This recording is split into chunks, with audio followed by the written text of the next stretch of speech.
Hello and welcome to episode 1397 of The Sleeper and the Bust. It's Friday, April 4th. I'm your host, Paul Sporer, joined this morning by Justin Mason. Justin, good morning, sir. Good morning. How we doing? We're doing all right. We're tired, but we're doing all right. We're here to talk some two-start pitchers. How you doing?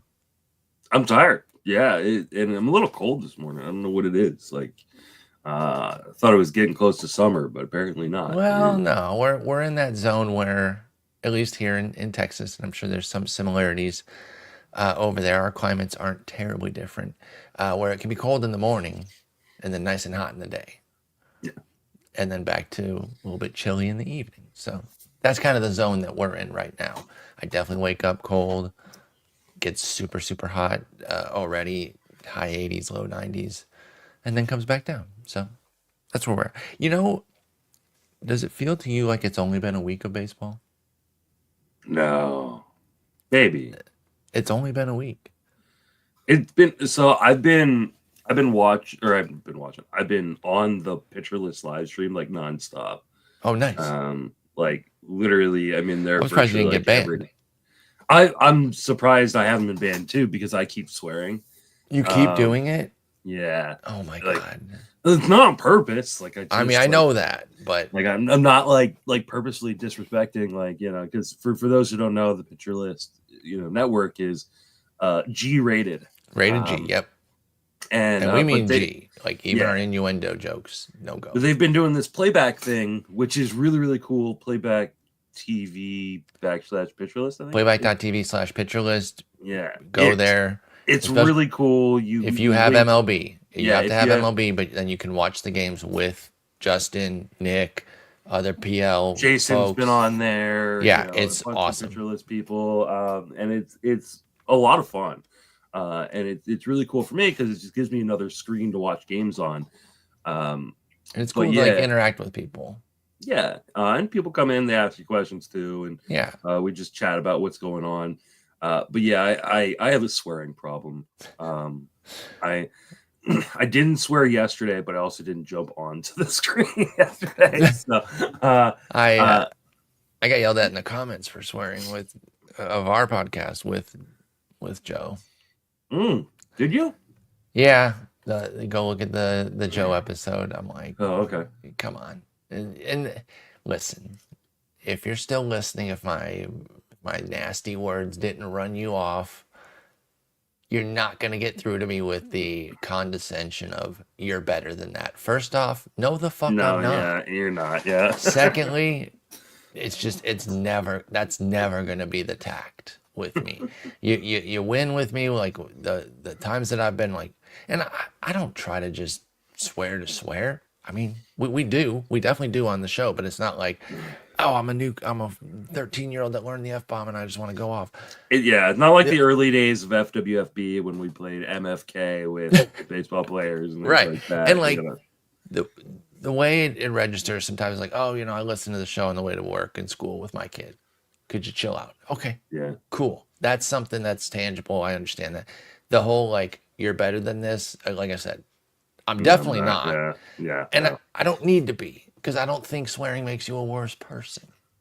That's the thing. I've never clutched my pearls out. Anyway, playback.tv/Pitcher List. You need to be there, especially if you have MLB.tv already, because it links. You link your account there. It allows you to watch the games, and it's just a really fun experience. Even if you're just lurking, hanging out, listening to people talk about the games while you have them on.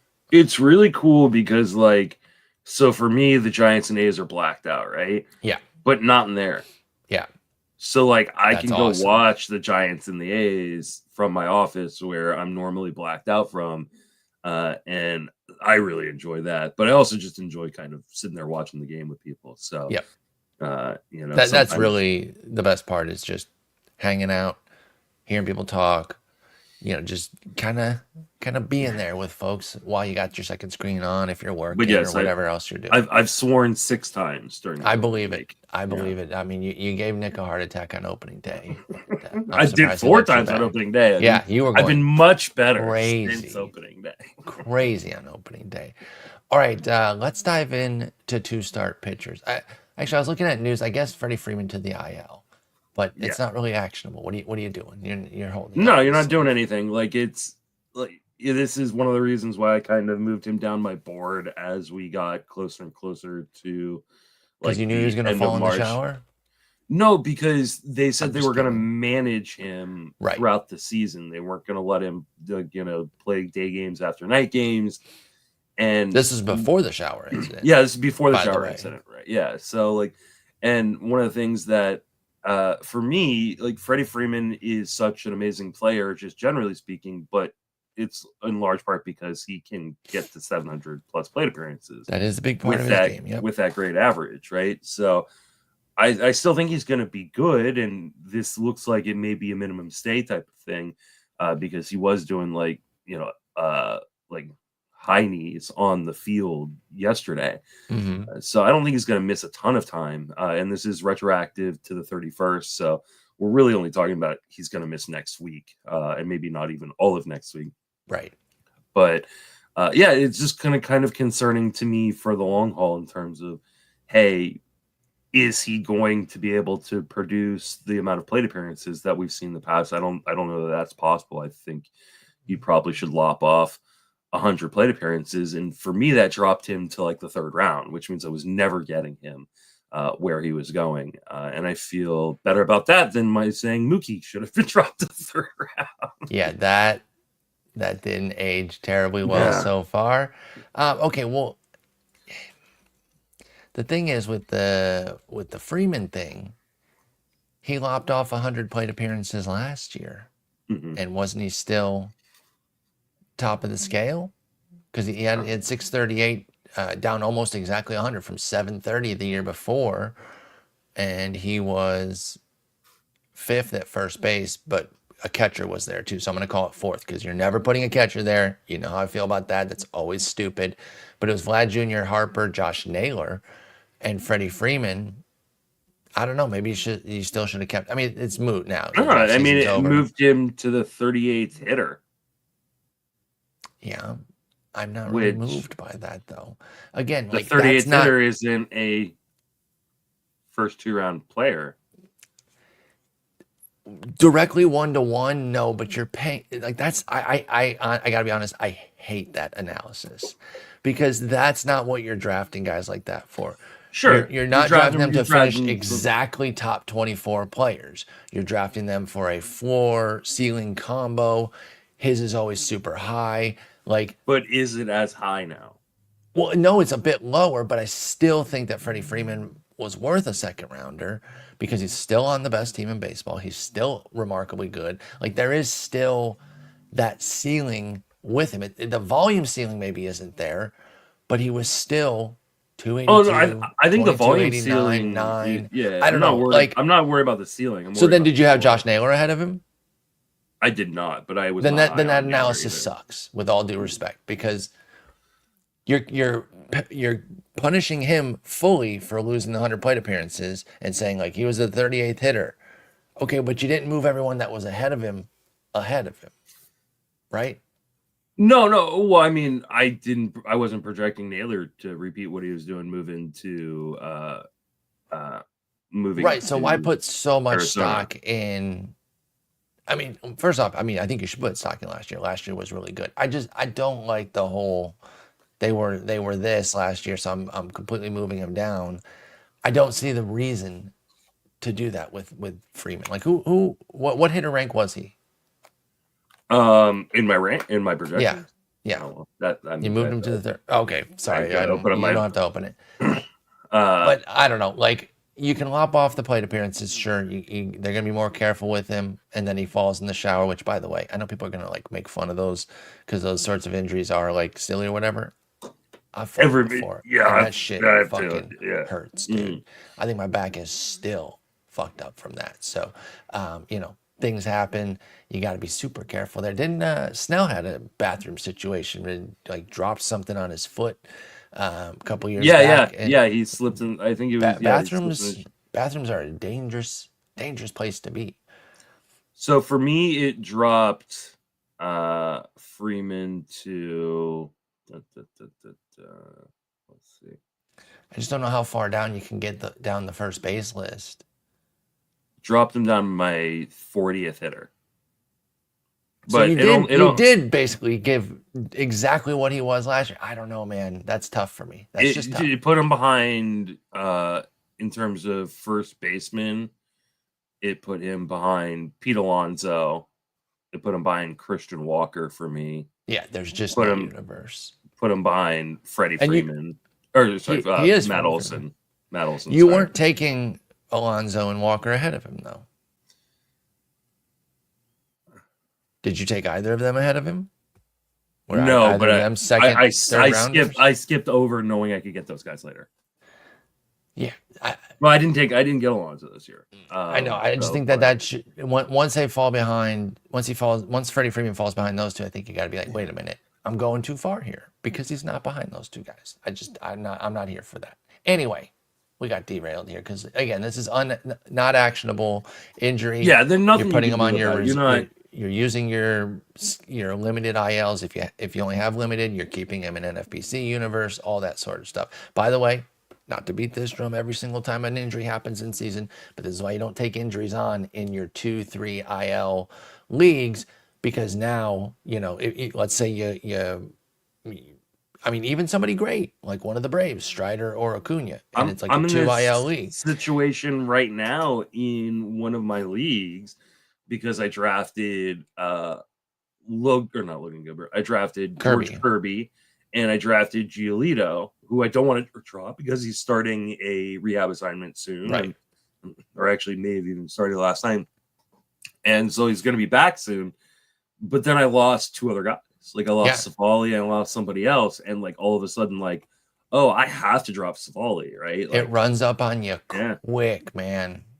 It runs up on you quick. And yes, just to close the loop on that, Giolito did start his rehab 2 1/3 innings. They did say he's going to get a few more. Mm-hmm. Apparently, Cora said he's quote unquote not close to rejoining the rotation, so they're looking at maybe 2 more rehab outings. But he is working his way back. Giolito is from Worcester with a hamstring injury, which is not as bad, right? It's not an arm injury. Yeah. I'm still and that's bummed. Why. And I took the gamble in like the 29th round. I think that was Giolito was a good spec. He was somebody I had very much on my board for late. I was willing to take that, and again, it literally just said, "Be careful doing this," and I was going to do it.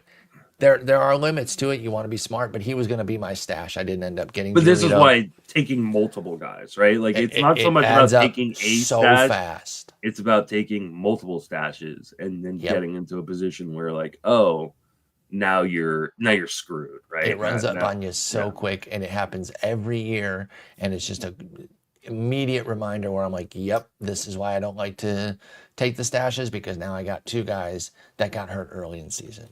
All right, let's talk 2-start pitchers. As always, folks, when we do this, we're not talking the studs. You don't need us to tell you to start Zach Gallen. It's a waste of everyone's time. So we start with the guys that are, kind of on the fringes, and sometimes we bring in guys that are more established. Can I just bitch about Zach Gallen though for a minute? Why?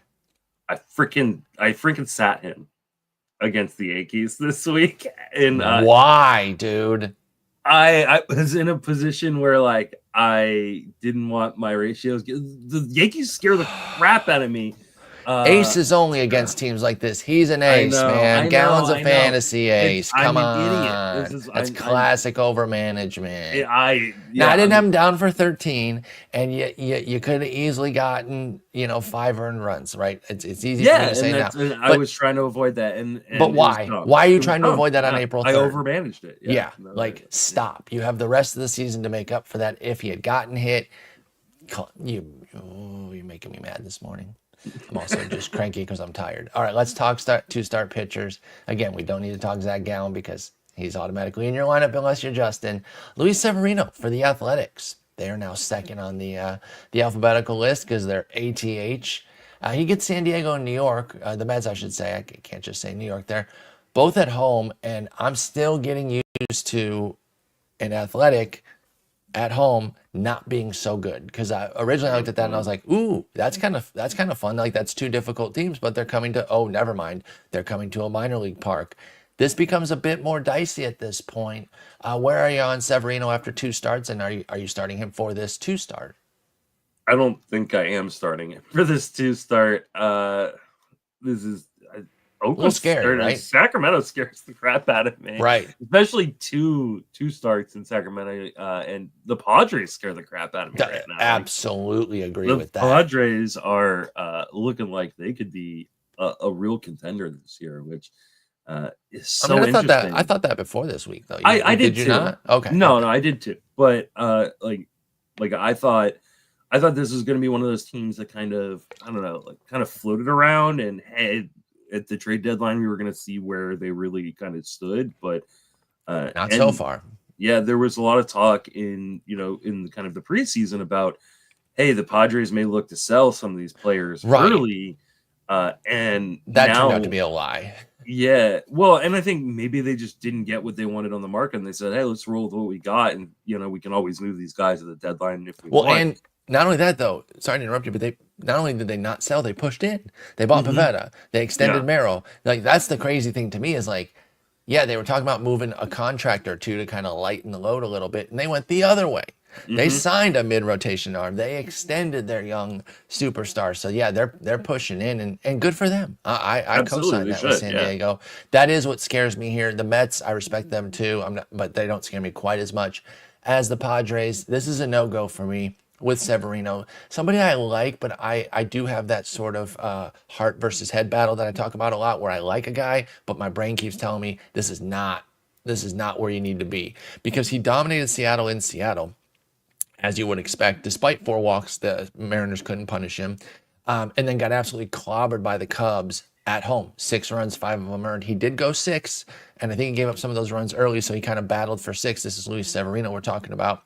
Yeah, he gave up 3 runs in the first and 2 in the third, and still got 6 innings, which I do put a little check mark next to. That is nice that he can still get those supplemental innings to lessen the pain, but 2 homers, yeah, I'm beating a dead horse here a little bit, but there's no way I'm starting this, not even in a 15. Now, the question is, do you keep Sevy then? Because we talk about this concept a lot. If you can't start somebody in a 2-step, you have to seriously question their spot on your roster. Does Severino deserve one? He goes to Milwaukee the following week. Also not a great place to pitch necessarily. Tough park, solid lineup. Are we even holding Sevy in a 15-teamer? In a 15-teamer, probably. But then do you have to start him in a 10 or a 12? No, I don't think you have to start him. But here's the thing: like, his next start after that is home versus Texas. They've got 2 White Sox series. He's gonna miss both. He misses both of them. Yeah, that's kind of brutal. So like, I actually don't know that you have to hold him, but I think right now it's so hard to find pitching in a 15-teamer that the starting pitching that it makes it difficult to drop. I think your general point has some merit. I don't think that that's the case right now. It's early in the year. A lot of things are in flux. Yeah, that's true. I think it's easier now while we let the dust settle and kind of see where everything goes. And it does get hard. Like, I'm not going to sit here and say that, it's always plentiful, but maybe right now is the time. And maybe he's a landmine for somebody. If you cut, I don't have any data to back this up because I'm not going to track the guys after I cut them, but I feel like sometimes you cut a guy like Severino who seems appealing. And like you said, people say 15 team, it's really hard to find a pitching. Let me get a name like Severino, and they pick him up from Milwaukee and Texas and they get clobbered. And so I don't know. I mean, we even depends who's available, but to a lesser extent this week with like Emerson Hancock, right? Like, people streamed him for a 2-start. Yep. They got obliterated in the first start, and then he got sent back down, and now they're not even getting the second start. Right. Against. And I understood starting him. Quality team. He's on a quality team pitching at home against my Tigers, who, the offense does not scare me. He gets absolutely destroyed by them to the point where they're like, no, we're not even going to give you the second start, like you said. I will argue that they're not really a quality team, though. The Mariners? Only because of this, right? Because I think they are a playoff team, but only because of their pitching. So when you're taking a part of their team that is he's not a part of that quality team, and the offense, he doesn't have the offense to support him in Seattle. That is fair. There's no support system. I will actually argue that it was a really bad stream. You did it, didn't you? No, I didn't. I didn't. Oh, okay. I thought honestly, you had Emerson Hancock. On Monday, like I was sitting there watching all these like people that got streamed get blown up. And I was kind of just sitting there laughing because you know me, I'm a lot more conservative. Yeah. Early on. Yeah, you won't even start Zach Allen. Yeah, no, it was dumb. Why are you more conservative early on? Why? Because I want to get a lay of the land and kind of I want to get some data behind. Like I'm not conservative with my pickups. I'm just a little bit more conservative with my starts, and that's probably an issue for me. I would agree. I think I need to be a little bit more aggressive, and I'm trying to be a little bit more aggressive in terms of my early season starts. That was just. And the worst part about it too is a dynasty league because I don't have Gallon in any of my redrafts. It was a dynasty league. It's daily moves. I just made the decision that morning, and I knew like the moment the game started, I was like, oh damn it! Like he looks, he looks like this is so dumb. Oh no, this man's dialed in right now. No, I think we've all been there with some starts or some over management where we're just like, why did I do that? This one could be subject to over management depending on the league size. Zach Eflin, he's kind of one of those borderline guys. Yeah, again, we talk 10, 12s, and 15s too. So I think 15s, he's in your lineup, at least for me. I'm a big Zach Eflin guy. So at Arizona, home to Toronto, I'm starting that. I think he has more of a question in the 10s and 12s though. I think that is fair. I don't think Zach Eflin has to be an automatic, don't even ever look at it type of situation. So where are we in the shallower formats with Eflin? Is he somebody that's still making your cut pretty firmly, or is it up in the air with Eflin? I think he's making my cut pretty firmly. Okay. You know, yes, Arizona is a scary offense, but this is in Arizona, which is a good park to pitch in. Toronto, he's coming to Baltimore, good park to pitch in. I'm not as worried about Toronto's offense. Yeah, the top half is pretty good, but the bottom half of that lineup is not very good. So right. I'm totally fine starting Eflin. I think he's kind of a all systems go kind of guy, and it'd probably be like my must start or probably start tier when I do my 2-start article later today. I feel like he maybe doesn't get his due like that, but I'm with you. Like I said, he's somebody I really like. Easy 15s, but I think he's pretty easy in 12s, and pretty solidly there for 10s too. If you got like an insane staff, maybe you don't start him, but I think he would have had to hyper focus on pitching in a 10 to not start Eflin. That's one of those things where, like, you know, obviously everything we talk about today in terms of guys we're starting, guys we're not starting is total team construct, right? Like, for sure, you may be in a situation. Give general ideas. Yeah, you may be in a situation where, and I was in this situation in one of my big money, 15 teamers last week, where it was like I had like 5 or 6 guys who were 2 starts that weren't like studs, and like, oh, I've got to sit a 2-start guy this week. And but that was just like the way the roster fell and the schedule fell, and I was lucky to be in that situation as opposed to being in a situation where it's like, oh, I don't even know if I have anybody I want to start this week. So yeah, when you're like scratching to start anybody. This is another guy, like the name value might be there, but I don't know, man. I'm more tepid on this guy, Tanner Houck, Toronto and at the White Sox. I think. Again, 15s, you're probably at a situation where you kind of have to, especially to get the at White Sox on the weekend. So I am looking more for the medium and shallow leagues here on Tanner Houck. I couldn't really get there with him in draft season. I consistently passed him over in leagues. Just wasn't somebody that, I maybe put too much into the second half, but I just wasn't super, super comfortable with Tanner Houck this year. And I know the White Sox is appealing there on that second start, and Toronto isn't like overly terrifying, but Houck is the terrifying piece here. Like I don't know that I trust him start to start. So I'm a little tepid here. I'm actually going to say no in 10s and in a half-hearted yes in 12s. Like I'm not super geeked here for Tanner Houck.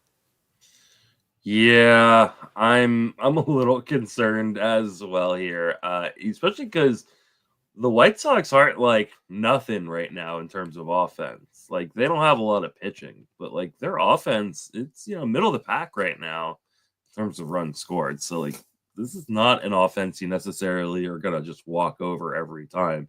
It's still a team you're going to stream against, but yeah, you got it. And in fact, he gets two straight against them next weekend, and then here's the if you can't start him here, this is a situation in which you have to drop him. Like if you got to cut Houck if you're not starting him. I agree. Yeah, like so for me, it's like if you're in a 10-team league and you're going, oh, I can't start Houck, then why is he on your roster at this point? Like you got the White Sox in a 2-start and another White Sox matchup coming up. Like, yeah, no.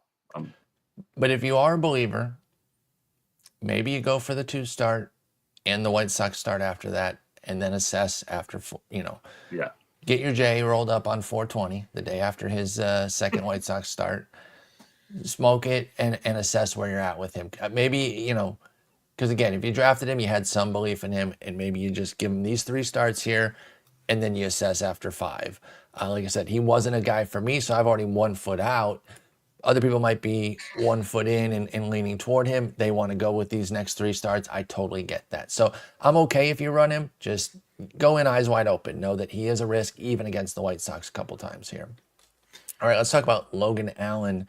And the other one's gone, so I don't have to always delineate between the two. It was crazy that they were both on the same team for a while in Cleveland, and very frustrating. But this is the younger Logan Allen. The other one is in the KBO. The one, so we're not dealing with 2 anymore. The younger Logan Allen, who again had a semi-breakthrough. I don't even want to call it like a full breakout in that rookie season because his underlying numbers were pretty bad.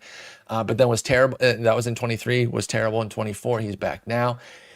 He gets the White Sox and Kansas City for a 2-step. It's not at the White Sox. That's a typo there. Both at home. White Sox and Royals for Logan Allen on the Guardians. What do you think? I just something just hit me. That has to do with Boston. So I just gotta say they're not playing on Patriots Day this year. They're not? I mean, on our scheduled grid, they're not playing on. Oh wait, no, they are. They're playing. Oh, they got the extra game. Okay, never mind. I apologize. Okay. They are. I was gonna say they've got the White Sox. How funny would it be if that's like Giolito's first start? But they wouldn't do that to him. They couldn't. They couldn't, dude. For those that don't know, he had a wretched start on Patriots Day. He's not a mornings. He's admittedly, openly not a morning guy. He likes his late night video gaming, and they gave him the freaking 10 a.m. start, and he got crushed. That'd be crazy. Anyway, shifting back to Allen. That's okay. White Sox, Royals, both at home. You get in there in deeper leagues. This is a deep league only situation, if anything. Who does he have? He's got White Sox, Royals. Again, I think if you're not starting him for the White Sox, like why is he on your roster? Definitely, he's probably not on a lot of rosters. In fairness, yeah, that's actually probably true. I wonder how many. Because he got smoked, and he did get smoked in his debut, but that was against the Padres, so we're not going to crush him there. He's on 61% of main events, so it's available on mine. Mine too, but people have some decisions here. I'm intrigued by him this year, and he was somebody who was a late round potential for me. I'm a little nervous though. It's not a terrible setup, both at home. White Sox, Royals, not lineups that you're like. I mean, he was really good in the spring. Like he was, and I know that first start he walked everyone.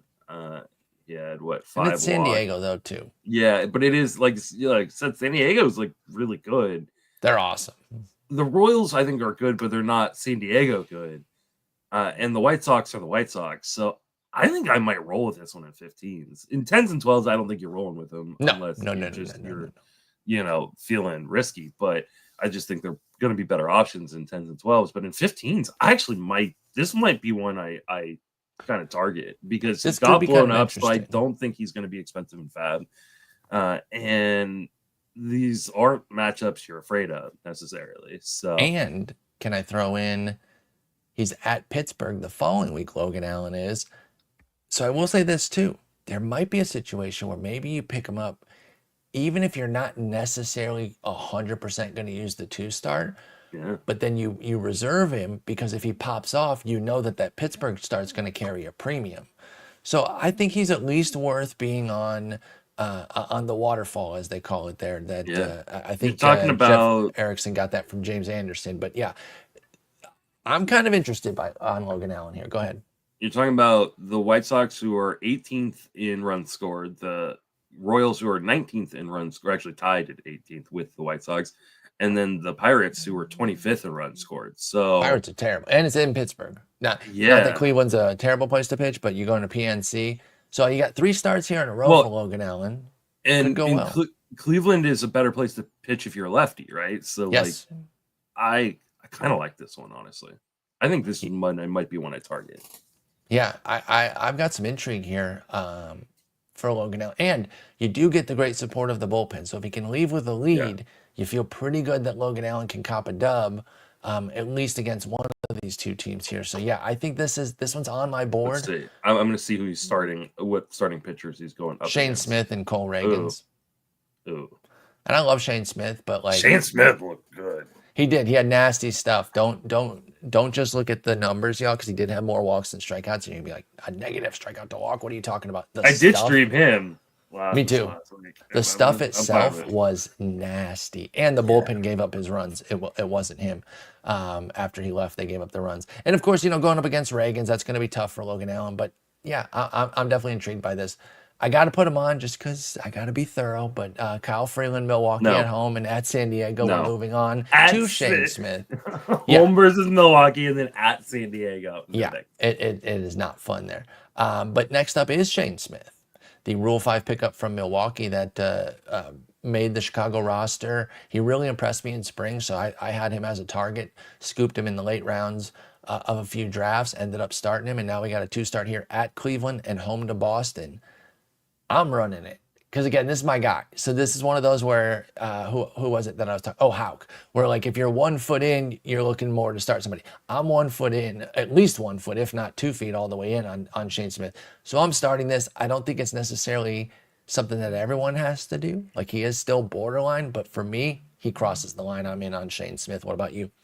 Yeah, you're not starting him the week after at Boston for no. That'll be an easy. And I can say this: I think even if he dominates this week, I would still sit him for at Boston to be prudent there for Shane Smith. But what about the 2-step? You like it? I'm nervous, but I think in 15s, I'm definitely considering it. I think for me, I might lean Logan Allen over Shane Smith just for this week, but it's really, really close. And like I said, he looked really good. But he's also a super young pitcher who did not spend a ton of time in the upper levels of the minors, right? Because he's a Rule 5 pick. I'm definitely intrigued, and I did pick him up in a number of leagues for that start, and then this 2-start. I'm probably going to use him in most of the places I grabbed him, but he's not like a guarantee guy. He'll be in that like tier when I do my starting pitcher tiers. He'll be in the like, here we go tier. Like, I don't know what I'm going to get, but we're probably going with it. But let's go for it. That's kind of where I'm at, is like, it's the let's go for it. It's a bit risky, but I'm going to do it. And these are one of these scenarios right here where I was just talking about, like, I need to be more aggressive with my sit starts and starting pitching early, because you do get better stats earlier on in the season. And you can, but it scares the crap out of me. It does. And like, a bomb is a bomb, but like when we're doing it in April, there is the whole season to make up for it. Maybe I overly trust myself to do that, but I'll take some potential hits, and then try to work around it if they don't work. This next guy we're looking at shallow leagues only, because I think Casey Mize is an easy 15-team start right now. He gets the Yankees and then a trip to Minnesota. So I think 12s, I'm still pretty firmly in. And then 10s, it is going to be situational. I hate to cop out, just because you could easily have a depth of rotation where you don't have to take this because you don't want the New York start. But I think 15s, it's a yes. 12s, it's a pretty firm yes. And then 10s, it's like your mileage may vary depending on the options that you have. But he looked excellent. The stuff is off the charts right now. I am really excited about Casey Mize, and I don't think it's just my Tigers fandom driving this interest. No, it's not your Tigers fandom. I mean, we're talking about a 30% strikeout rate here early on in that first start. I am nervous, though. The Yankees, like, they do look like they're going to be a team that just crushes people's hopes and dreams all season long. It I mean, they got a good ass lineup, dude. I was watching that game last night, and like it was like, oh, they seem like they're down and out, and then all of a sudden, like, no, like they're just like even the Zach Gallen start, you're like, oh, Zach Gallen's cruising, and then all of a sudden, like the Yankees just come on. Like I don't know. I think in 15s you're obviously starting him. In 12s, I think you are starting him. In 10s, I'm pretty nervous to start him. So I don't know. And you probably don't have to start Casey Mize in a 10. Yeah. And I don't think it's it really situation, depends on your roster. Yeah. And I don't think this is one of those where you have to cut him in a 10 if you're not starting him, because this is scary enough to start with the Yankees at the front end of it that you can justify sitting but still keeping him because of the talent and upside that Casey Mize has. So I think this is definitely one of those where don't feel obligated in a 10 and then don't cut him because he got enough talent. And if he pops off this weekend or this next week, cool. Then you jump back in the following week and you get more confidence in him. But I'm trying to start him. I will say that even in 10s if I can fit it. But if I've just got way better guys than I ranked, 10, 12 spots higher, and all those guys take up those spots, then I'm okay sitting Casey Mize in a 10-teamer. Hayden Wesneski, my boy. Ooh, man, I got some of my favorite guys going for the 2 starts this week. Hayden Wesneski goes to Seattle and hosts the Angels. That's an easy start for your boy. 15 teams, that's a slam dunk for me. 12s, I'm pretty interested. 10s, again, you probably just don't have to. Like, you could, because these are 2 good enough starts. Like, if your league gets deep enough to start somebody like Hayden Wesneski, but I don't have any 10s this year, so I don't have a perfect frame of reference, but I just feel like you probably still don't have to. But it is viable. Like these are 2 really good matchups here. I have no problem starting Wesneski anywhere right now. Yeah, I mean, I think there's always going to be some, scare factor with Wesneski, especially when he's still walking a fair amount of guys. So, and he had 3 walks in that 5-inning start, but he also had 6 strikeouts. So, you kind of shoot for that upside, especially with these matchups. I think you go for it, and then you reevaluate for next week. But I think in most formats, you're probably starting Wesneski right here just because the matchups are so good. You should be targeting these bad matchups early on in the season. Yep. This is a great spot to get a 2-start in against the bad matchups. And then be careful because he gets San Diego the following week. But if he dominates here, I would park him. Again, 15s, I don't think you're cutting him unless he just completely falls on his face in these 2 starts. But in those 10s and 12s where you're looking to start Wesneski, you don't have to cut him for San Diego, but you should not play him. I don't think there's anything he could do against Seattle and LA to make me feel confident about starting him against San Diego because San Diego is terrifying right now. Yeah. What about Michael Lorenzen getting Minnesota and a trip to Cleveland with the Royals here? He had a lot of strikeouts in his first game too. Unfortunately, he had a lot of walks, which was uncharacteristic. He's not usually Lorenzen's not usually a walks guy. No, usually he's fairly reliable. But the strikeouts are interesting because he's usually not a guy who gets a ton of strikeouts either. So I guess he did have an 11% last year. I did not realize his walk rate was that high last year for 130 innings. It kind of bounces around. Like, so you have the big walk game and then 1 or 2 walks, and kind of bounce around. This is why he's kind of a bad whip guy, right? Like he's hittable, but he could also throw, a 4 or 5 walk game in there occasionally. So I don't think I'm starting Lorenzen this week. I don't think so either. It doesn't. Minnesota doesn't really scare me right now, but at Cleveland, where they do have that kind of wind tunnel out to right field, that does scare me a little bit. So I think that's fair. I think in most formats, I think 15s are probably obviously AL only are starting him, but in 15s, I think it would only be if I really had no other good options. And it'd be like a desperate situation. Instead of like taking zeros, like not having, like you said, not having an option would be. But I do want to keep an eye on this because, like, if the strikeouts do all of a sudden seem to be there, like they were in that first game, that's something I want to just kind of keep an eye on, kind of moving forward. I don't know that I buy it right now because he did have like a strikeout rate of 13% in spring. So like one start of good strikeouts isn't giving me much information, but just something I want to keep an eye on. He's going to Detroit, Lorenzen is, after this too. So you're definitely interested in that start, you know. My homerism doesn't go so far that I pretend that that's a lineup to be scared of. I don't believe it is. So yeah, keep an eye on Lorenzen, but I'm not really looking to start him this week. Just kind of intrigued by the early strikeouts. Detroit's 13th right now in runs scored. I know, and I'm sure that holds a lot of merit. The first week of run scored totals. Kyle Hendricks goes to Tampa Bay and to Houston, and it's just the margin for error is just so small. I'm just not really interested in him regardless. And then you can have like double White Sox right now. That's what I was about to say. Like the matchups could be great, and I still want it. And these are not great matchups. I don't want to face Tampa Bay and Houston, even though neither of those offenses are like top tier. Houston they can bite you. Is struggling right now. Yes, they are, and I still don't want Kyle Hendricks against them. I don't either. You know, like I'm just glad my Giants got to play Houston before they start clicking on all cylinders, because that could have been scary in a month or two. Like right.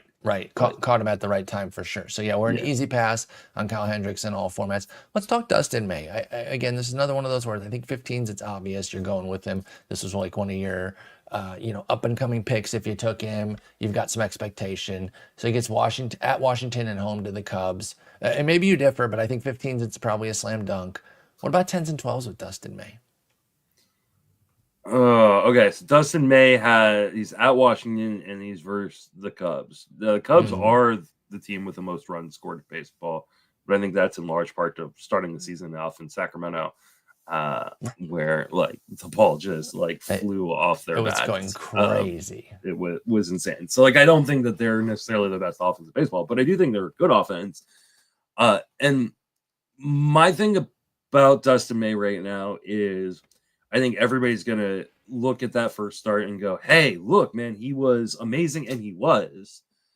But, like, he only threw, like, it was like 80 pitches or something, 70 pitches, something like that. Like, a small amount of pitches. And they pulled him after 5. Like, I think this is going to be a 5 and dive kind of guy. And I think there's going to be a lot of times where he does not even go 5 if he gets into any trouble. And he did have 3 walks in those 5 innings. So, I'm a little bit more tepid on Dustin May, and that part of that is I was more tepid on him coming into the season. But I think it's going to play out kind of how I thought, which was I think this is a guy that the Dodgers are going to be really, really careful with, and they're not going to let him throw a lot of pitches in starts, and so he needs to be really efficient in order to go 5.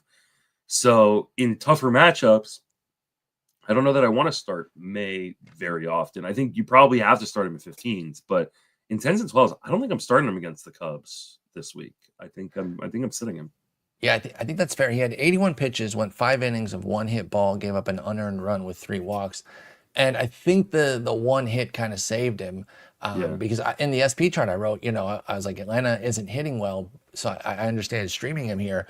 But if he walks a few, we're almost certainly looking at sub 5 innings. Well, he did walk 3 and he made it 5 innings. But I think, again, that's only because of the 1 hit. You throw in a couple extra hits there, which, again, he can go 1 hit with some consistency because he's so nasty. But yeah, I think another couple hits there for Dustin May, and you're looking at sub 5. He didn't even get the win here, but at least he was in position to get it.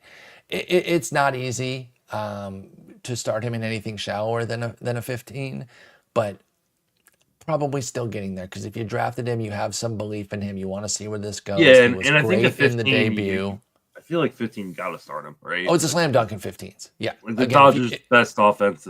If you drafted May and you can't start him in a 2-step in 15, that is a classic. Then why is he on your roster? Like that, I think that is a full why is he on your roster then? You have to in 15s, unless you just have the deepest staff in the world.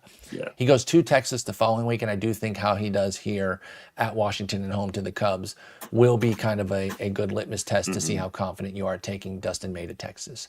Connor Gillispie for the Marlins has at the Mets and home to Washington. He had 1 decent start, 1 bad one. Do I have that right? I mean, The Pittsburgh one, it wasn't good. Yeah, it was bad because 4 runs and 4 walks against Pittsburgh was pretty shitty. But he bounced back with 5 innings of 1-run ball and 6 strikeouts to 0 walks against the Mets in his second start. So I didn't know who the hell this guy was coming into the year. I'd remember hearing the name, but I literally thought he him, was the former Giants Connor Gillispie. Like I even said it on the live stream. Like I can't believe they made him a pitcher. Like, right. And they're like, it's a different guy. I'm like, it's a different guy. He added an N. He took out the A because that was actually Connor Gillispie was y'all's guy. This is Connor Gillispie. I'm sorry, Connor Gillispie. I did not know who he was. And I don't think there's much reason for you to know who he is. Okay. I don't think that he's going to be super valuable. You're talking about he's on probably the worst team in baseball. I know the White Sox were the worst team in baseball last year. I don't think they are anymore. I think it's the Marlins. That lineup sucks so bad, dude. That lineup is terrible. And I think it's just going to get worse as the season goes on. So I don't know that I want to start Connor Gillispie outside of like a really deep 15 where I am just struggling to find an option. I think this is another one of those guys that people are going to stream for the 2 start this week, and they're going to regret it. So I am staying the hell away from Connor Gillispie. Yeah, I'll pass. I didn't put this on the board, but I just realized his start. So I just want to ask you, like, for 10-teamers, because this guy's a stud. People are going to start him, and they should. But Freddie Peralta has to go to Coors and Arizona. Do you have any pause there in like a 10-teamer with Freddie Peralta? Coors and at Arizona. I feel like this is just one of those, like, you got to start your studs. Yeah, that's where I'm at. That's the kind of manager I am. I'm going to start him. I was just, and like I said, I didn't even put it on the rundown. I just noticed it. He looked really good in his last start. He does. He did. I don't think you can, because I think you're looking for a Gallon situation at that point. He's going to strike out 13 in Colorado, and you're going to be like, why did I bench Freddie Peralta? I would still do it. I just wanted to ask if you would with at Colorado and at Arizona. I think you got to, right? You got to. Yeah, I think you have to. Yeah. Okay. Simeon Woods Richardson then at Kansas City and home to Detroit. Where are we with Simeon Woods Richardson? I wasn't a fan. Sorry, I asked you a question, then I'm going to talk. I wasn't a fan coming in. And even though these are not scary matchups, I don't want to start him, Justin. I'm not an SWR guy, so I'm just out here. What about you? Looked pretty decent in that first start, but he only went 4 innings. So what's really the upside here? I mean, 10 innings, 10, 11 innings, maybe a win. The problem is he only went 4 innings. Like that to me is I'm saying the upside though. The upside is like, that's why the upside's only like 10 or 11. Yeah. Or maybe he goes 5 and 6 innings or something. And maybe I'm bitter because it's not Zebby Matthews or David Festa. But I wasn't really. It will be sooner or later. Like it should be. It certainly should be. Like I wasn't in on SWR last year. Zebby looked really good in his first minor league start. He should have that job. I just don't see it with Woods Richardson. At KC, home to Detroit is not the most devastating 2-step, but I don't really care. I think he is kind of a borderline guy for me in 15s right here.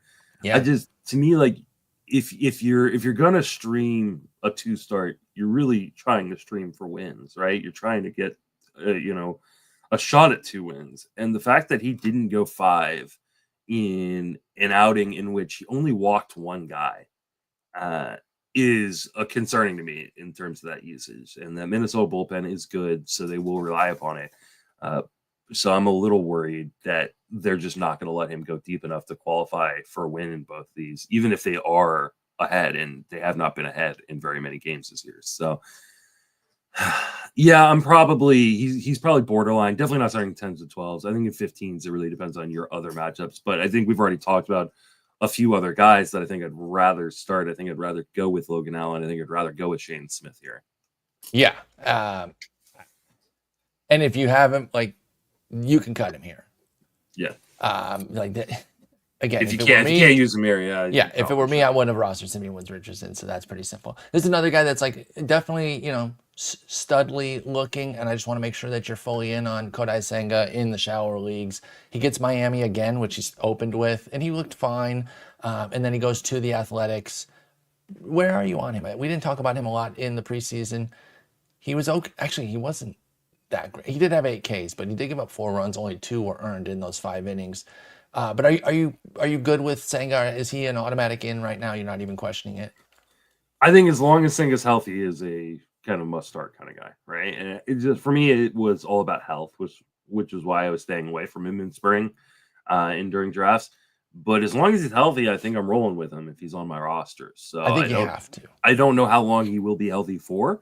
We can deal with that when it comes up.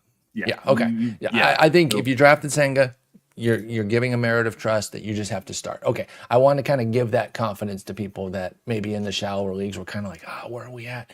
Keep him in your lineup right now until otherwise. Like if something crops up with an injury, we'll reassess Senga at that point. I'm with you. Okay.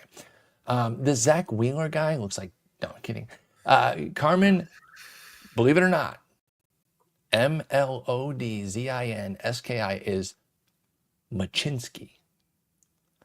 I don't know how, but actually people on Twitter explained it to me like the way the Polish breakdown is of these letter breakdowns. But yeah, that is Carmen Machinsky, not Mladzinski, which is how I used to pronounce it. I'm glad you pronounce it. Yeah, I got your back. I got your back. But my Polish heritage does not teach me how to pronounce things. So I think I'm more Ukrainian than I am Polish. But yeah, I would not have gotten that right. So is he actually gonna be in this rotation for this long? Who's taking the spot?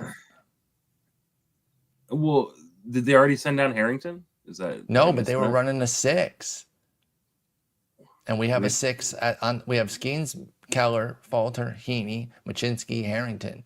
Harrington has not been sent down. I even looked right before the stream or right before the pod just to see. On our probable sheet, we don't have Harrington listed. I see that. And I think that's a mistake. I think Harrington is taking this role. Which is, okay, so here's the interesting thing, and I wonder how these things relate, because I'm sure there's some automation here that like fills it in based on this info. If we have 6 SPs in, why wouldn't he then show up on the probables grid for Harrington? Not that you have the answer to that. That's more clearly they're not connected. I guess that's the answer, is that I'm wrong, that the idea that they're connected is incorrect. So you don't even think Machinsky gets this. And I don't think he should, by the way. No. I was just putting him on the list because he had 2 red dots next to his name on RotoWire, which is where I do the 2-step board from. Now, if it's Harrington, I might let me change this to a Harrington combo. I don't think he's going to get 2. I think he would still only get 1, and I think Machinsky might get 1.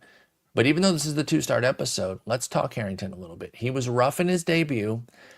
I never really care. One positive or negative debuts. I don't overrate a positive debut, and I don't overrate a negative debut. I just kind of take it as every debut is kind of different. You never know how that over-the-top adrenaline is going to affect a guy. Yeah. And sometimes they're able to channel it, and they have 2 extra miles of velo, and they go crazy for 6 strikeouts, this, that, and the other. And other times it kind of overwhelms them, and they show to be a guy that they and aren't. That is in the clearly what happened. That was Harrington. He was walking guys. He was inefficient, and that's not who he is. That's actually the opposite of who he is. So let's say he gets a start next week. They have St. Louis at home and then at Cincy. And I know it probably matters where or which of the 2 series he's in, but Cincinnati can't score a run to save their lives right now, and that includes games at home. Do you start Harrington? Are you going for Harrington this week? Let's focus on the fab aspect of it versus the start. I think I am. I think I'm taking the gamble, because especially I love these guys who come up and kind of get blown up in their first start. Yes, because they're cheaper when it comes to fab, because people, I don't, like people sort by like strikeouts or people sort by ERA, and like they don't even show up, and I think he's going to be much cheaper than he would have been had he come up and had a pretty nice start, or even just a mediocre start. And I think there are going to be people who are worried that, hey, he gets sent down before this. Now, he could get sent down over the weekend, and then we'll know the answer. But right. I think I'm picking him up just on the off chance that he is the starter on Monday, because I'm not afraid of St. Louis's lineup. Necessarily. So I'm not afraid of Cincy. I mean, even though St. Louis is 5th in runs scored right now. Right.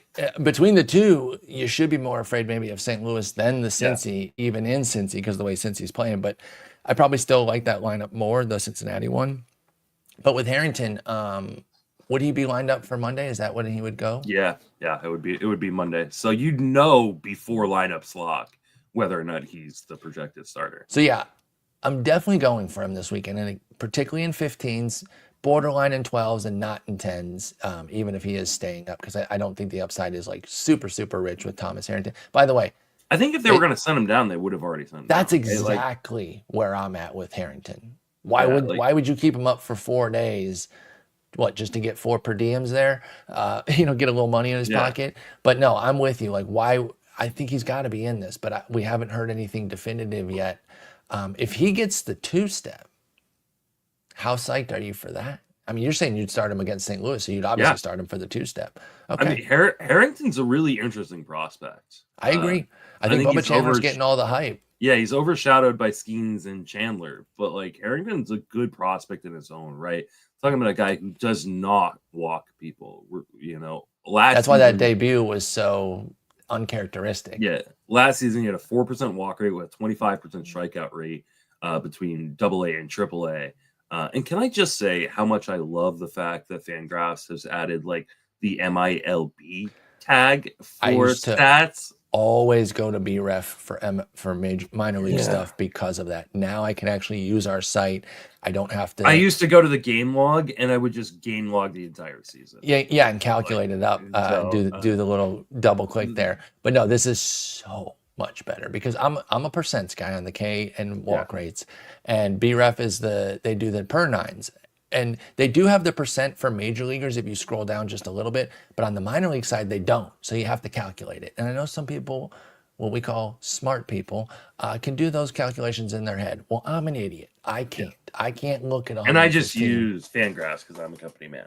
Right. That's exactly it. Play the ESPN sounder there. Yeah. All right. So we're in on Harrington. We are out on Machinsky. We're bidding on Harrington, even if, he's only getting 1 start. He could get 2. Just stay tuned to the news before Sunday if that's when your bids are. The only drawback to a guy like Harrington is they could start him that 1 start, and if he does poorly, this could be the Emerson Hancock thing. So that's okay though. I'm willing to take that shot. Yeah, and if he's just not ready, if he has 4 walks again against St. Louis or something, okay, I'll eat it and I'll revisit. But I want Thomas Harrington, so I'm going to be bidding on him this weekend. And frankly, I kind of hope there's a little bit of fog of war that we don't know if he's going to get a 2-step, so that keeps the prices down. Because like you said, he also had a bad debut, which should keep the prices down. And if he's not a locked-in 2-start, that'll keep the price down. And you and I can benefit then, and we like that. What about Matthew Liberatore? Boy, I really wasn't kidding here. It is a big-time Sporer favorite day because this is another guy I like. Now, this is one of those where I'm not trying to bring everyone along with me. You don't have to join me on this train because it's okay. Good. It's a wobbly train. You don't want to be on this. Okay. We don't have a conductor. We don't know who's driving this train. I want him to succeed, but I fully understand the flaws with Matthew Liberatore. He's not that good, folks. But he is going to Pittsburgh and hosting Philly. This is more I'm kind of rooting for him than I am like aggressively picking the him. Hosting Philly part is the scary one because I think totally he can agree. Survive against or even just dice up Pittsburgh because Pittsburgh's offense is not great outside of like O'Neal Cruz, right? And he had a good I don't want to say a good quality. He had a baseline quality start to open the season. Did Liberatore 6 innings, 3 runs, 0 walks, and 4 punchies. He's not a huge strikeout guy, but I like. But it was against the Angels. That's good. That's good though, because that's the Pittsburgh is in the same level. Right, yeah. But Philly is better than that, and that's the scary part there. Philly can crush you. So this isn't a no way kind of tier guy, but it is careful though, right? It is a how risky do you want to feel right now? Because that may be 2 starts in which you need to take heart medicine for. So yeah, let's be very careful here. Again, even as somebody who likes Liberatore and is rooting for him, I'm not necessarily diving in on this. So I want to be careful with that and let people know that even though I do advocate for him, I'm not necessarily saying, go pick up Matthew Liberatore. It's awesome. Probably NL only right now, maybe 15 team. And then I might even bid on him and then not use him, to be honest. I could see myself, like if he's down on my list and I win Liberatore because I missed out on my first 3 or 4 guys, I might still just bench him and kind of see how this goes, because this is very, very nerve-wracking. Okay, this is another one like Senga, where it's deep leagues, it's obvious, yes, 100%, but just kind of taking your temperature on Shane Baz. Angels and Atlanta at home. Is he automatic in shallower leagues? I'm so angry. Why? So angry. You benched him too. No, I didn't bench him. Okay. I did something worse than bench him. Oh no, what'd you do? I listened to you. Oh no. Oh, because of one start. This is my Craig Kimbrell where I got talked off of Shane Baz in my own one draft. start makes you think that you were against Pittsburgh, makes you think that I was wrong. No, I just I'm just more making fun of you. But, I mean, it was a excellent start. Oh my God, it was a good start. But I even put in the SP chart, I was like, I'm not even a Baz guy, and of course I'm starting him for this. Like, yes, this isn't even a question this year, because I was like the only defender of Shane Baz, it felt like, in the industry. And no, you were not. I know I wasn't. You just had to go against me, a hater. So it felt like it was you against the world. And other people who I talked with, and again, this is one of those where like I feel like, I hope he sucks. I hope Shane Baz sucks, because I really don't want this to be this year's Craig Kimbrell for me, where I just get talked out of a guy that I like. But I'm sorry. No, you'll probably be fine, right? I think you're right though. I think this does go into the Senga tier right now, especially with these two starts. Atlanta's offense does not look good right now. Yeah. And the other start is who? It's someone. Angels. Right? So it's a slam. That's the slam dunk piece. Yeah. The Braves are the sketchy piece. For at least this week, I think you're taking week by week with Baz. How about this then? Okay. Let's say he goes fine here. He doesn't dominate like he did against Pittsburgh. He's just it's a solid, good two-step. He hosts the Yankees the following week. Would you be? No, and I'm not touching that one. So that one's on the bench for me. Can Baz do anything this week to get you? What if it's two more starts like the Pittsburgh If it's two more starts like the Pittsburgh start, I might actually. What if we're looking at like 18 scoreless with 28 Ks through 3 starts? Would that be enough to get you to start Baz at home against the Yankees? I think you have to then, right? I think you kind of would, right? Because there is data that says hot streaks are legit for pitchers. Let's definitely talk about it. Let's definitely talk about it after these starts, right? Absolutely. Monday we will discuss him. Not the Monday coming up, the one after that, because the second start is on Sunday against Atlanta, and we can reassess Baz from there and kind of see where we're at.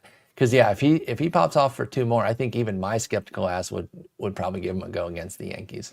Let's go to our next guy here, who is Jose Barrios.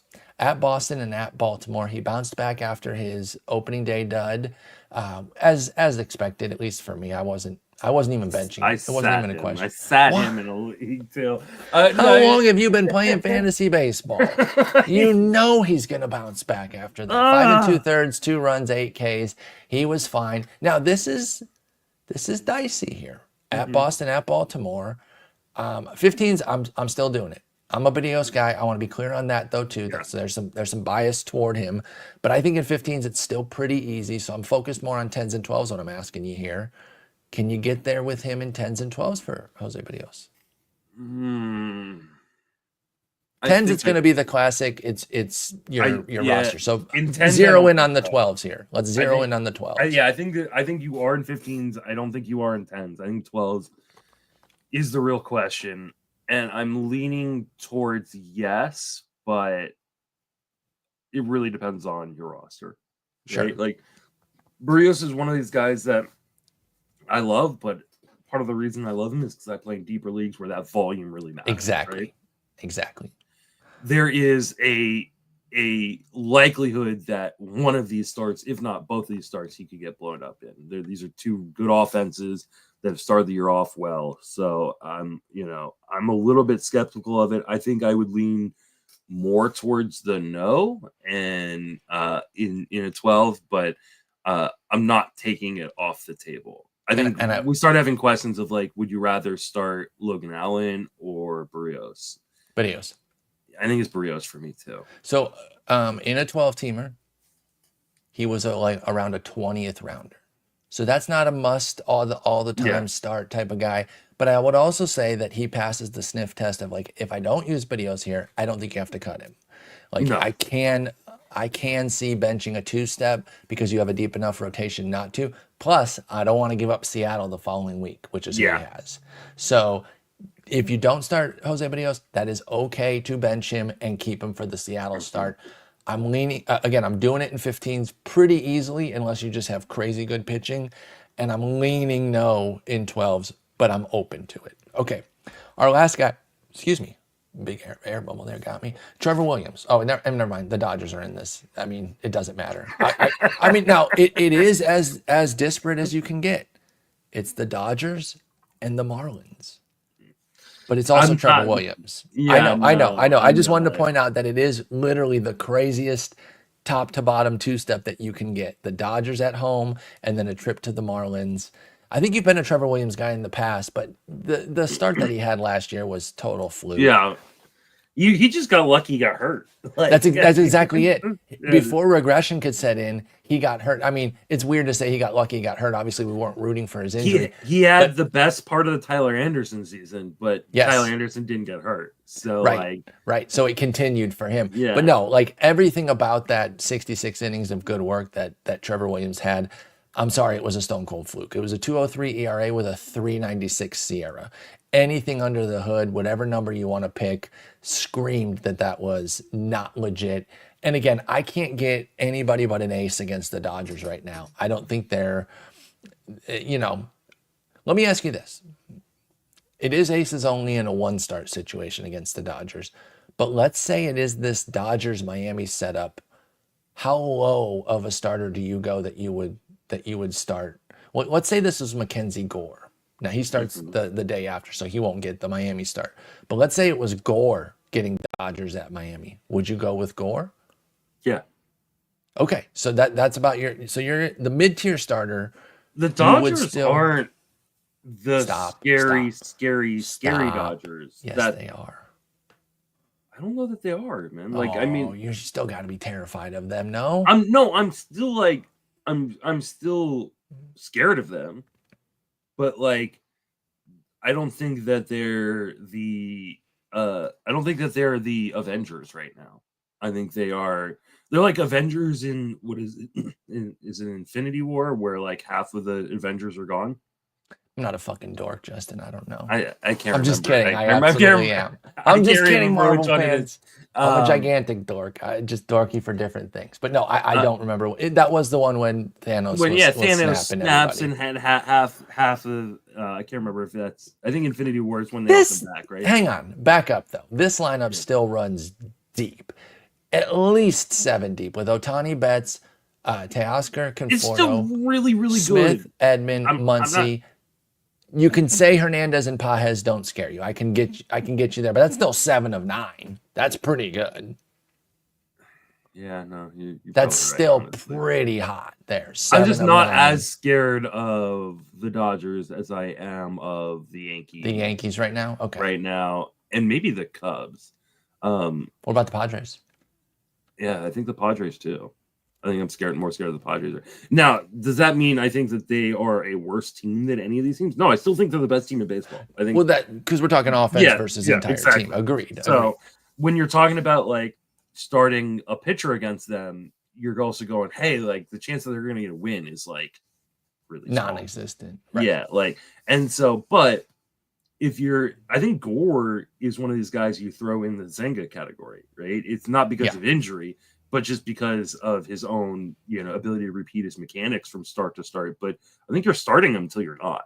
Right. And and again, he doesn't get the 2-start, folks. I was just giving a theoretical that if he had the I think it's a good theoretical to kind of go over, because right now, like, people are making these decisions, and I'm making bad ones in terms of who I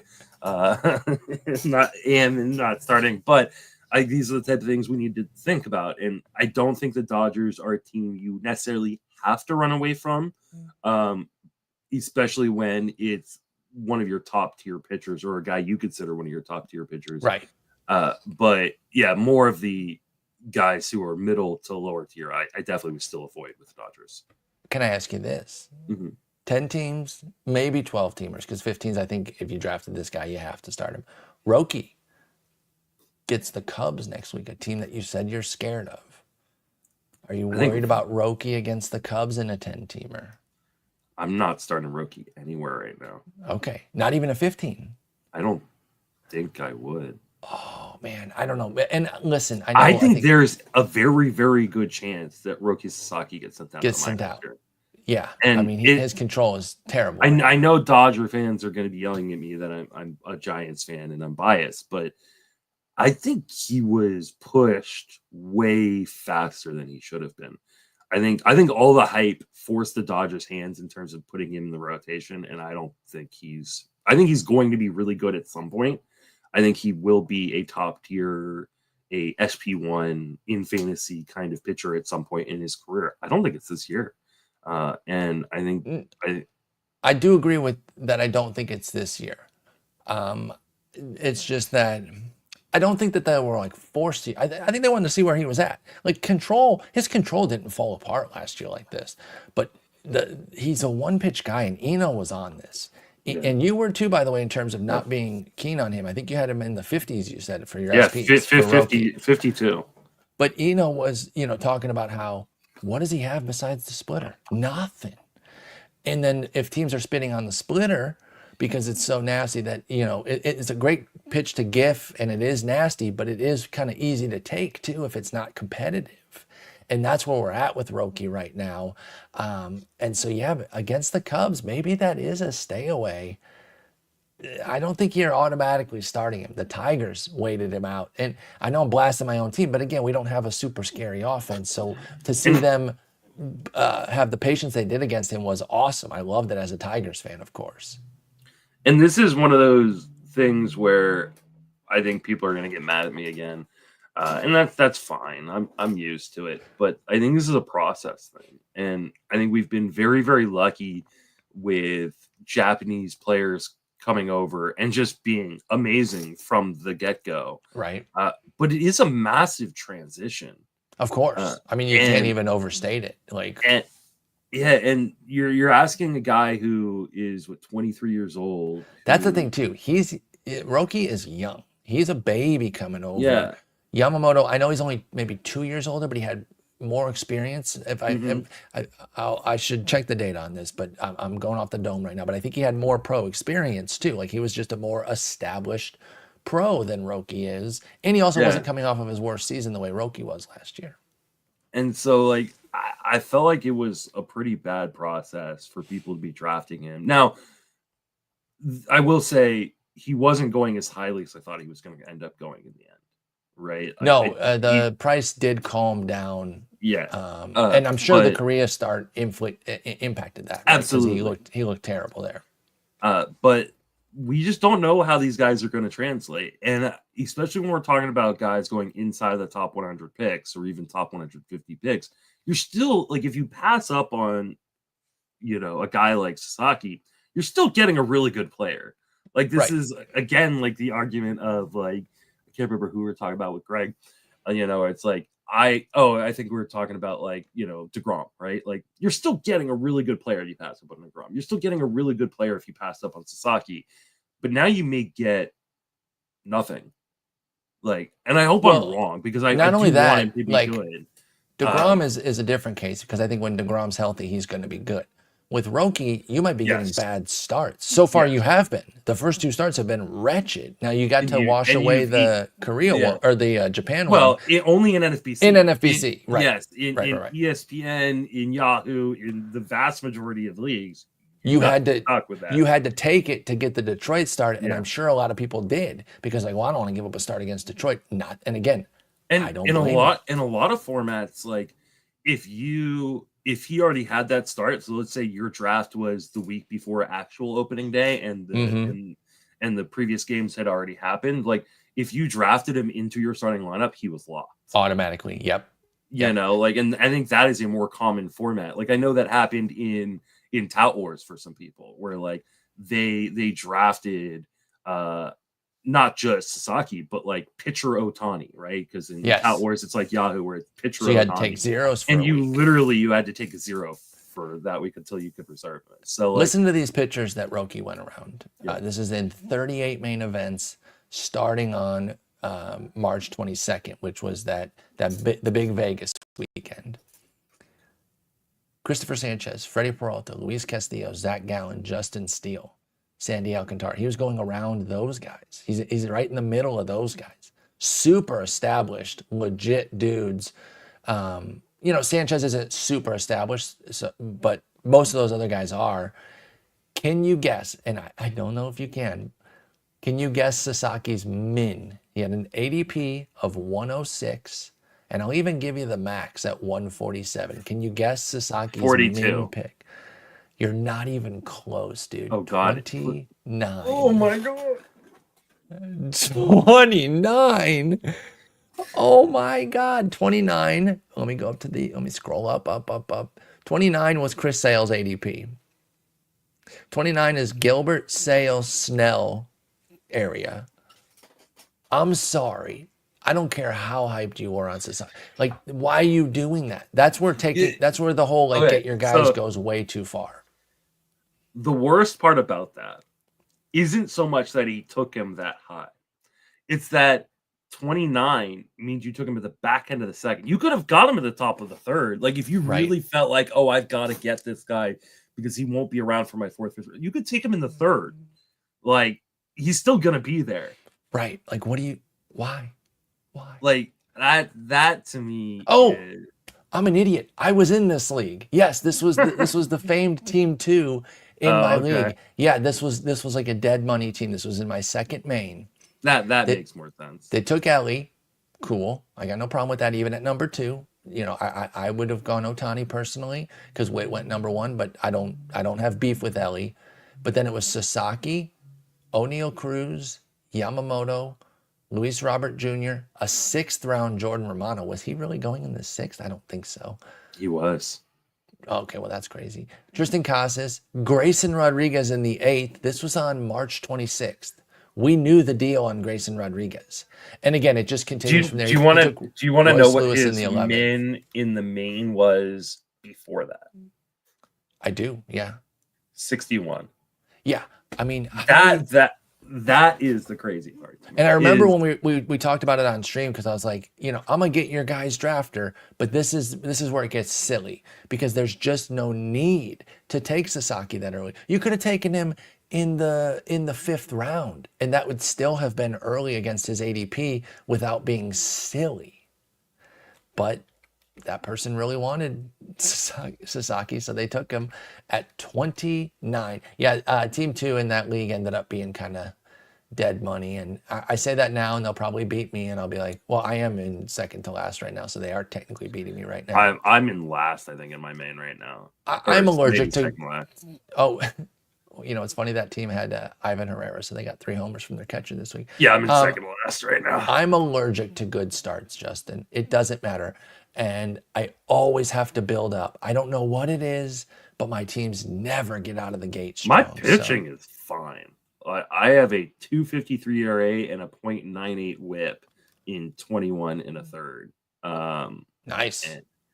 And that includes having David Bednar. Oh wow. Yeah, so you've overcome the Bednar. Are you cutting him, by the way? Or are you hanging? Yeah, I'm cutting. Okay. I got Dennis Santana. I'm just cutting. Oh yeah, that's right. I forgot you had Santana as well. I don't blame you. I mean, unless there's just, and then actually I know for a fact I am cutting him because there are guys on the wire that are worth picking up. But all 3 of those kind of streaming kind of 15-team starters or 2-star guys that we talked about today, in Allen and Smith and somebody else, are available in my league. So I'm going to cut for probably one of those guys. Yeah, I don't blame you. I'm definitely glad I grabbed Dennis Santana. Thank God whoever was in my stream and mentioned Dennis Santana, because Colin Holderman went and someone was like, I think Dennis Santana is probably the guy. I was like, you know what? Right. I think you're right. And and in fairness, I have Holderman in the league. Santana was already gone, so I'm taking myself off the hook on that one. But Holderman has been rough. He's more like a dropper man. Got him. Anyway, that's going to wrap it up for us here on our 2-start episode. Oh, I did want to ask a little tangent question for 15-teamers. How interested are you in Enrique Hernandez as Freeman's replacement? I mean, I'm not super cheap way to get into the Dodgers lineup. And though, that's the only reason well, it's actually not the only reason, because I also I've always been in the bag for Kike. Yeah. So I can't help myself. I mean, he has not been good so far, and he wasn't very good. He wasn't good last year, like just full stop, 85 OPS plus. In fact, wow, I'm kind of stunned. He's been wretched for 3 years. Yeah, he's been really bad. I did not realize that. Okay, maybe I'm not as interested. In spite of the 2 home runs, he's still hitting 105 right now. His 2 home runs are the only 78 OPS plus last 3 It's a cheap part of the Dodgers lineup, and he is double eligible right now and going to be triple eligible here in the next few days. But I'm still going to bid. I will admit it. I'm still going to bid, but it's not as hot as I was going to be kind of hot on him, to be honest. I think other people will be, and I think they can have him. I think that's kind of a mistake, to be honest, because I think so. Chances are you're just picking him up for depth, and that depth, unless you're actually planning on starting Enrique Hernandez at the beginning of the week, and that would be against the Phillies, and the Phillies are going with Nola, Christopher Sanchez, and Zach Wheeler. So 3 studs and only one lefty. Sorry. Luzardo. Wait. No. I'm looking at this weekend schedule. So this is he's versus. They open with Washington next week. Right, left, right. Oh, Washington. Williams, Gore, Irvin.